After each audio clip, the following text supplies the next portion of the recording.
সমস্যা দূর হয়ে যাবে, কোনো সমস্যা থাকবে না। উঠু বাবা, আমার জীবন থেকে সমস্যা দূরই হইতাছে না। এই সমস্যা কিভাবে দূর করা যায় উঠু বাবা, আপনিই কোন তো। তোর তোর সামনে আরো বড় বিপদ আছে। উঠু বাবা, তাহলে এই বিপদ দূর করতে হলে আমার কি করতে হইব বাবা? আপনারা সমাধান দিয়া দেন আমার উঠু বাবা। তোর এই সমস্যা সমাধান করতে হলে 10,000 টাকা লাগবে, সেটা কি তুই পারবি? উঠু বাবা, আমার তো বড় ধরনের বিপদ আছে।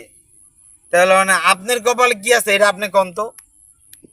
কিছুক্ষণের ভিতরে আপনার কপালে কি হইতে পারে? আমার কোনো সমস্যা নাই। আলার পর তোর বোন নামের কুত্তি ও বাবা গো! দেখলাই